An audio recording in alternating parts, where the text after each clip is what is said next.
Mister ഋഷി, ഞങ്ങളുടെയൊക്കെ കണ്ണിപ്പെടാതെ മാറി കിടക്ക്. നിന്നെയൊക്കെ കാണുന്നതിന് ഞങ്ങൾക്ക് അറപ്പാ.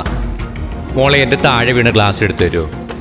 ഓ മൈ ഗോഡ്, അതിൻ്റെ ചില്ല് പൊട്ടിച്ചല്ലേ മഹാബാബി. അയ്യോ, ഞാൻ എന്തിനങ്ങനെ ടെൻഷൻ അടിക്കുന്നത്? ഋഷി ചേരിയിൽ ജീവിക്കുന്ന ഒരു പാവപ്പെട്ടവനായിരുന്നു. അവന്റെ കല്യാണം നാട്ടിലെ തന്നെ ഏറ്റവും വലിയ പണക്കാരന്റെ മകളുമായി ആയിരുന്നു. അന്നു മുതൽ അവന്റെ സ്വാതന്ത്ര്യം നഷ്ടപ്പെട്ടു. എല്ലാവരും അവനെ ഒരു വേലക്കാരന് സമമായി ആയിരുന്നു കണ്ടിരുന്നത്. 1 കോടി രൂപയോ? Yes. Really? Oh my god. ഈ നെക്ലസ് ഡ്യൂപ്ലിക്കേറ്റാ. ഒറിജിനൽ നെക്ലസിലുള്ള ലോഗോ അല്ല ഈ നെക്ലസിലുള്ളത്. അത് ഈ ലോഗോ പരിശോധിച്ചാൽ നിങ്ങൾക്ക് മനസ്സിലാവും. ശ്രീലക്ഷ്മി, നിനക്ക് വേണമെങ്കിൽ ചെക്ക് ചെയ്ത് നോക്കാം.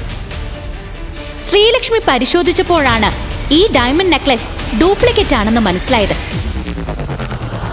ഏതെങ്കിലും പണക്കാരനായ അച്ഛന് ഇത് സഹിക്കാൻ പറ്റുമോ? സ്വന്തം മകളുടെ കല്യാണം ഇത്രയും ആഡംബരമായി നടത്തിക്കൊണ്ടിരിക്കുമ്പോൾ ഒരു ഓട്ടോറിക്ഷയിൽ വരുന്ന കല്യാണ ചെറുക്കൻ. ഒരു പണക്കാരനായ അച്ഛന് വിഷമിക്കാൻ ഇതിനപ്പുറം എന്തെങ്കിലും വേണോ? Oh my god, what he's wearing. ഇത്രയും വില കുറഞ്ഞ ഷർവാണി ഇട്ടുകൊണ്ടാണോ സ്വന്തം കല്യാണത്തിന് വരുന്നത്? വന്ന ഓട്ടോറിക്ഷയ്ക്ക് കൊടുക്കാനുള്ള പണം പോലും അവന്റെ കയ്യിലില്ലായിരുന്നു. ഇത് കണ്ട ശ്രീലക്ഷ്മിയുടെ അച്ഛൻ പരിഭ്രമിച്ചു. മോളെ ശ്രീലക്ഷ്മി, നിനക്ക് ഇപ്പോഴും സമയമുണ്ട് ഈ കല്യാണത്തിൽ നിന്ന് പിന്മാറാൻ.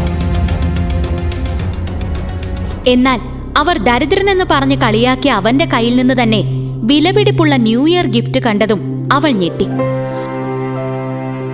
ഒരു ദിവസം കോഫി ഷോപ്പിൽ വെച്ച് അവൻ അവൾക്കൊരു സർപ്രൈസ് കൊടുക്കാൻ ഒരുങ്ങി. പക്ഷേ സർപ്രൈസ് കാരണം ഞെട്ടിയത് ഋഷിയായിരുന്നു.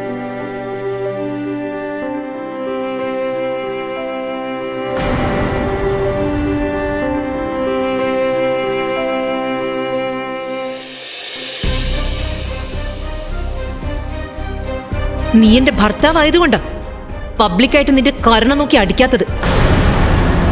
എന്റെ കൂട്ടുകാരികളുടെ ഭർത്താക്കന്മാര് ഡയമണ്ട് നെക്ലേസ് കൊടുക്കുന്നു, ഫോൺ കൊടുക്കുന്നു.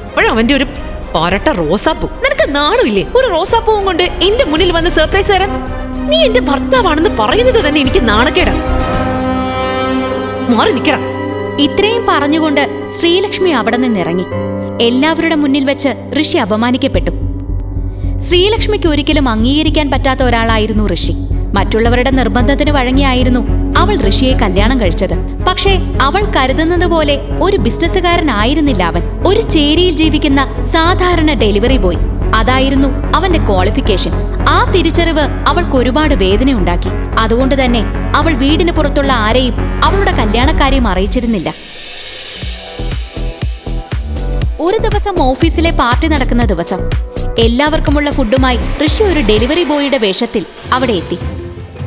മറ്റുള്ളവരുടെ മുന്നിൽ നാണം കെടാതിരിക്കാൻ വേണ്ടി ശ്രീലക്ഷ്മി അവനെ പണം കൊടുത്തു പറഞ്ഞുവിട്ടു.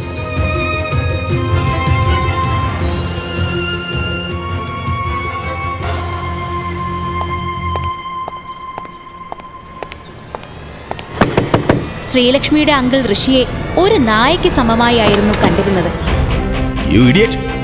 നിനക്ക് AC ഇട്ട് കിടന്നുറങ്ങാനാണോടാ ഞാൻ ഈ കാർ വാങ്ങിച്ചു വെച്ചിരിക്കുന്നത്? നിനക്കറിയാലോ എനിക്കിന്ന് ഇമ്പോർട്ടന്റ് മീറ്റിംഗ് ഉണ്ടെന്ന്. നീ ഇവിടെ കിടന്നുറങ്ങിയാ എനിക്ക് മീറ്റിംഗ് മിസ്സാവില്ലേ? നീയൊക്കെ ജന്മം ചെയ്താൽ കാണാൻ സാധ്യതയില്ലാത്ത ആഡംബര ഹോട്ടലിലേക്കാ ഞാൻ പോകുന്നത്. ഡോർ തുറക്കടാ.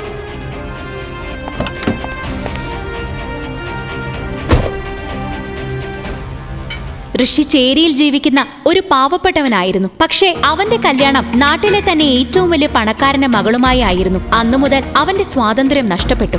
എല്ലാവരും അവനെ ഒരു വേലക്കാരന് സമമായി ആയിരുന്നു കണ്ടിരുന്നത്.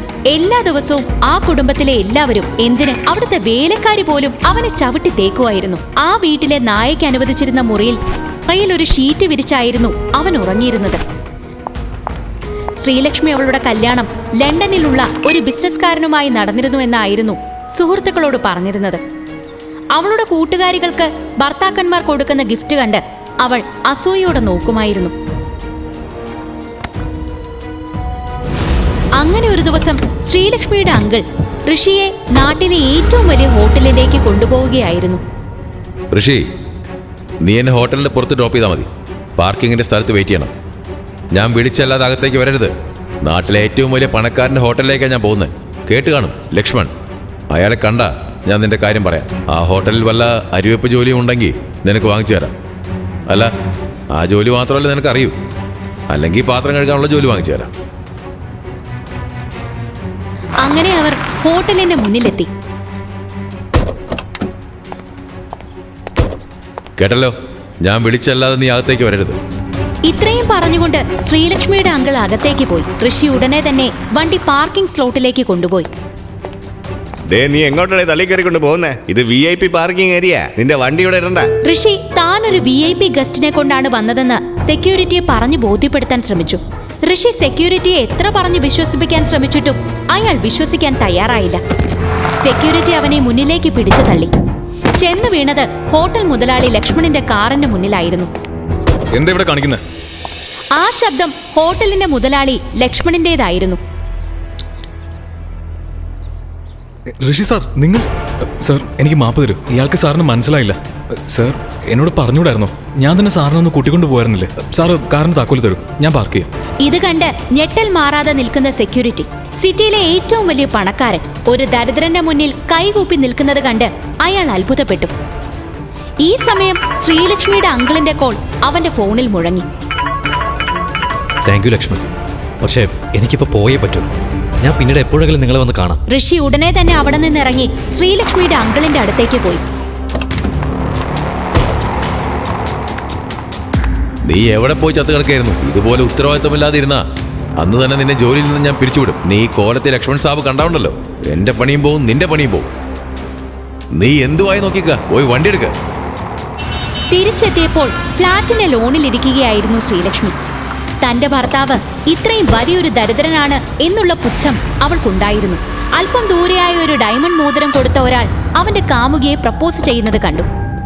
ഇത് കണ്ടപ്പോൾ ശ്രീലക്ഷ്മി ആകെ വിഷമിച്ചു. തന്റെ ഭർത്താവ് ഒരു ദരിദ്രനാണെന്നുള്ള വിഷമവും അവൾക്കുണ്ടായിരുന്നു. എന്റെ ഭർത്താവിന്റെ കയ്യിൽ ഇതുപോലൊരു ലക്ഷറി കാറുണ്ട്. അതവൻ ഡ്രൈവ് ചെയ്യുന്നു, അതുകൊണ്ട് സിറ്റിയിൽ കറങ്ങുന്നു. പക്ഷേ എന്റെ വിധി മറ്റൊന്നായിരുന്നു.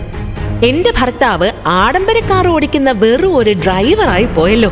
എല്ലാരും കൂടെ നിർബന്ധിച്ചു, ഈ ദരിദ്രനെ കൊണ്ട് കെട്ടിച്ചു. പക്ഷേ ഋഷി യഥാർത്ഥത്തിൽ ഇന്ത്യയിലെ തന്നെ ഏറ്റവും വലിയ കമ്പനിയായ ഇന്ദ്രപ്രസ്ഥ ഗ്രൂപ്പ് ഓഫ് കമ്പനിയുടെ ഏക അവകാശിയായിരുന്നു. പക്ഷെ വിധിയുടെ കളിയിൽ അവൻ ഇപ്പോൾ ഒരു ദരിദ്രനായി അഭിനയിക്കേണ്ട സാഹചര്യമുണ്ടായി. സാറ് പറഞ്ഞ ഡിസൈൻ വെച്ച് നമുക്ക് ഇന്റീരിയർ ഉണ്ടാക്കാം. സർ, സാറിന് ലക്ഷങ്ങൾ വിലയുള്ള ഹെൽത്ത് ഡ്രിങ്ക്. അതിങ്ങ് തരൂ ഡാർലിംഗ്. അയാൾ നടന്നു വന്ന് അറിയാതെ ഋഷിയുടെ ദേഹത്ത് തട്ടി. ഇവനെന്താ കണ്ണില്ലേ? മിസ്റ്റർ ഋഷി, ഞങ്ങളുടെയൊക്കെ കണ്ണിപ്പെടാതെ മാറി കിടക്ക്. നിന്നെയൊക്കെ കാണുന്നതിന് ഞങ്ങൾക്ക് അറപ്പാ. മോളെ, എന്റെ താഴെ വീണ ഗ്ലാസ് എടുത്തു തരൂ. ഓ മൈ ഗോഡ്, അതിന്റെ ചില്ല് പൊട്ടിച്ചല്ലേ മഹാബാബി?